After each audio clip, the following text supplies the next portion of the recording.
오늘 본문은 신명기 32장에 기록된 모세의 노래가 마지막으로 있는 단락입니다.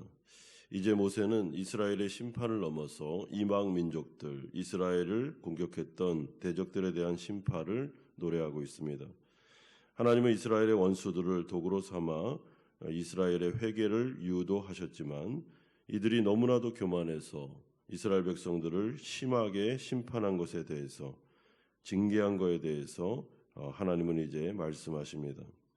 이로써 모세는 여호와께서 이스라엘의 하나님을 넘어 전 세계의 하나님도 되심을 보여주고 있습니다. 그런 후에 모세는 다시 한번 출애굽 2세대들을 향해 율법에 대한 순종을 강조하고 이제 하나님은 모세의 죽음을 언급하십니다. 그러므로 49절 이하부터 하나님은 모세가 왜 가나안 땅에 들어가지 못하는지에 대한 말씀을 주므로 모세의 노래가 마무리되고 있습니다. 이스라엘 백성들이 우상을 숭배하여 타락했을 때 하나님은 징계 회초리로 이방 민족을 사용하십니다. 하지만 그렇다고 해서 이방 민족이 하나님의 백성들인 이스라엘을 함부로 대해서는 안 되는 것입니다. 왜냐하면 이들은 하나님의 눈동자와 같은 하나님께로부터 사랑받는 존재들이었기 때문입니다. 하나님의 자녀들이기에 하나님께서 친히 이들의 잘못을 징계하셨습니다. 그러나 이방 민족들의 문제가 무엇입니까? 구원 과정 속에 하나님께서 허락하셔서 이스라엘을 잠시 넘겨준 것뿐인데 이들은 이스라엘을 지나치게 핍박했던 것이 문제였습니다. 이에 하나님은 34절에서 35절을 통해서 내 언약 백성을 이렇게까지 심하게 때리고 핍박하고 이렇게까지 공격한 것에 대해 내가 반드시 보복할 거다라고 예언하고 있습니다. 그러므로 하나님을 대적하는 존재들은 하나님이 허락한 범위 안에서 하나님의 백성들인 성도들을 사실은 어렵게 할 수 있습니다. 그러나 그것은 하나님께서 정하신 범위 내에서 해야지 범위를 넘어서면 그때부터는 하나님께서 그들을 심판하십니다. 36절에 참으로 여호와께서 자기 백성을 판단하시고 그 종들을 불쌍히 여기시리니 이제 하나님의 긍휼이 자신의 백성들에게 나타나고 있는데 그 이유는 하나님께서 이들과 함께 언약을 맺으셨기 때문입니다. 그러므로 39절은 이렇게 선포합니다. 나 외에는 신이 없도다. 나는 죽이기도 하며 살리기도 하며 상하게도 하며 낫게도 하나니 내 손에서 능히 빼앗을 자가 없다라고 말씀하십니다. 하나님은 살리기도 하고 상하게도 하고 죽이기도 하고 낫게도 하시는 분이십니다. 하나님은 자신의 백성들을 사하시며 친히 관계성을 회복하기를 원하시는데 그것이 바로 이들과 언약을 맺으셨기 때문입니다. 하나님은 이스라엘 백성들을 특별히 사랑하시기로 결정하셨습니다. 그리고 언약을 맺으시며 이들과 하나님과 놀라운 관계를 맺으셨습니다. 그 관계 안에는 은혜 안에서 하나님이 자신의 백성들을 지키고 보호하며 안전하게 영생을 누리도록 하는 것이 포함되어 있습니다. 그러므로 주님은 때가 되어 이제 자신의 언약을 기억하시고 자신의 백성들을 회복하십니다. 사랑하는 성도 여러분, 우리에게도 고난과 어려움이 올 수 있습니다. 성도라고 해서 어려움이 피해가는 것은 아닙니다. 그러나 그 어려움은 하나님의 손 안에서, 은혜 안에서 주어진 것입니다. 그렇기 때문에 모든 것을 하나님은 통제하시는데 그 하나님의 손 안에서라는 표현 안에 언약의 개념이 들어 있습니다. 만약에 하나님이 우리와 언약을 맺지 않았다면 아무 상관이 없겠죠. 그러나 주님은 주 예수 그리스도를 통해 우리와 언약을 맺으셨습니다. 그리고 그 언약은 영원한 언약으로 절대로 취소될 수 없는 언약이고 자신의 독생자를 걸고 독생자를 희생시키면서 언약한 것이기 때문에 죽음을 통해 언약을 맺은 것과 똑같습니다. 그러므로 하나님께서는 우리를 잠시 상하게 하다 할지라도 낫게 하실 것이며 징계한다 할지라도 회개를 통하여 용서하실 것이고 그 회복은 너무나도 빠르게 온전하게 나타나게 될 것임을 말씀해주고 있습니다. 하나님은 반드시 우리를 아름답게 하실 것입니다. 이 모든 것들이 하나님의 테두리 안에서 사랑 안에서 허락된 일이기 때문에 그러므로 주님은 오늘 이 모세의 노래를 통해 출애굽 2세대들을 향해서 하나님의 언약을 기억하고 하나님의 언약 안에 있다는 것이 얼마나 은혜인지를 생각하며 절대로 낙심하지 말라라고 말씀해주고 있습니다.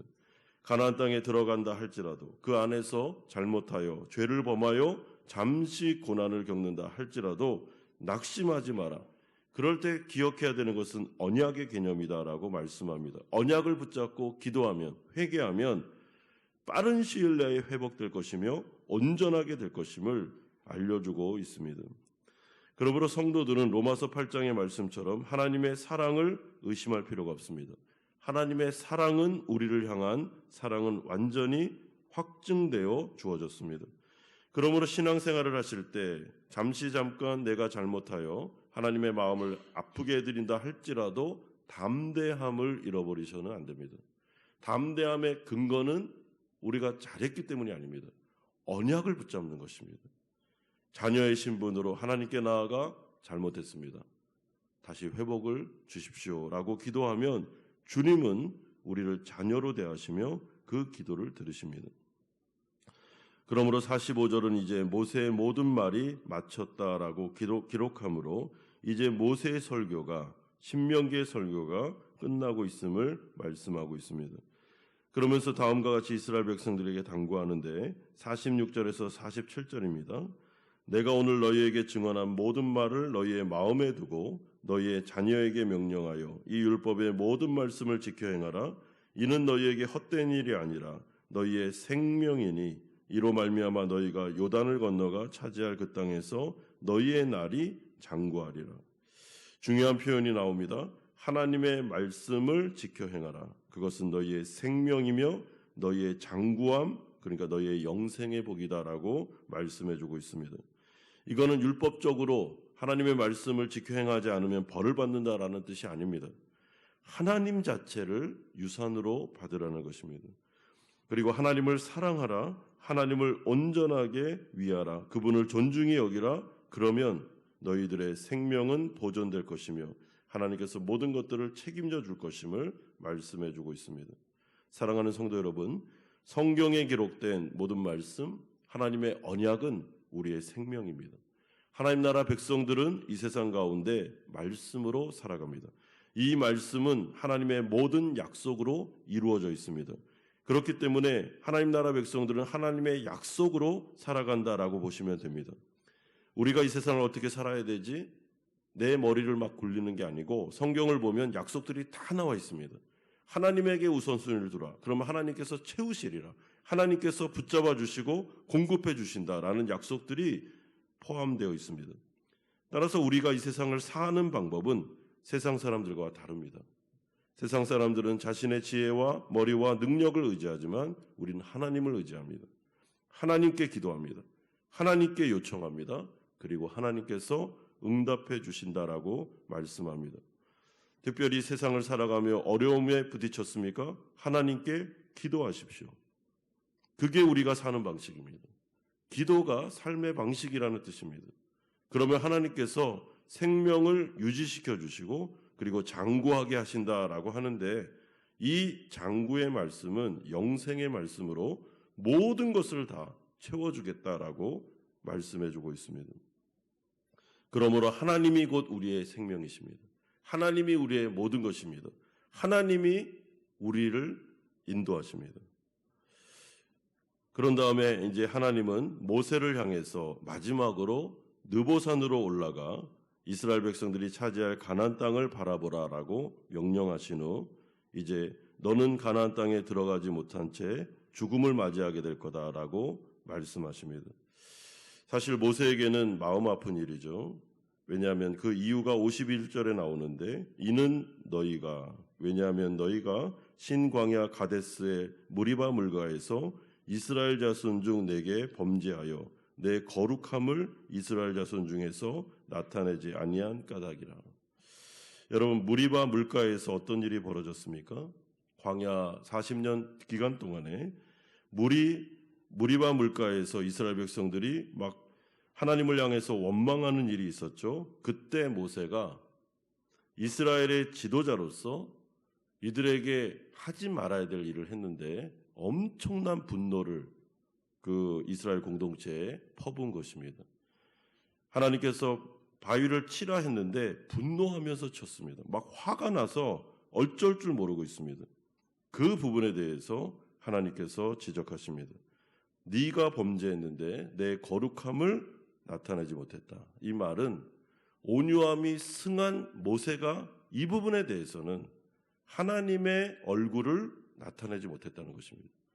하나님은 이렇게 원망하는 자들을 향해서도 온유하기를 원하셨습니다. 그러나 모세는 엄청나게 분노하고 화를 표출함으로 말미암아 하나님을 그릇되이 보여줬고, 이로 인해서 모세는 가나안 땅에 들어갈 수 없다라고 말씀해주고 있습니다. 여러분, 교회 지도자들이 하나님 앞에서 하나님의 얼굴을 드러내는 자들임을 기억하셔야 됩니다.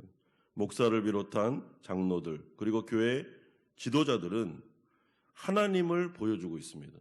그렇기 때문에 앞에서 화를 내거나 하나님의 백성들에게 분노하면 그 모든 것들을 백성들을 어떻게 봅니까? 하나님이 우리에게 이렇게 대하시는가 보다라고 느낄 수가 있는 것이죠. 여러분, 그래서 조심하셔야 됩니다. 특별히 목회자들은 앞에서 강대상에서 마이크를 잡고 절대로 개인적인 사소한 분노나 개인적인 감정을 드러내면 안 됩니다.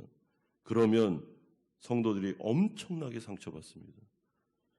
그리고 그 부분에 대해서 하나님은 내가 기억하고 있다. 그렇기 때문에 이 부분에 대해서는 네가 잘못했고 이 부분에 대해서는 내가 용서하지 않겠다라고 말씀하고 있습니다. 이것이 바로 온유함이 승했던 모세의 한계였습니다.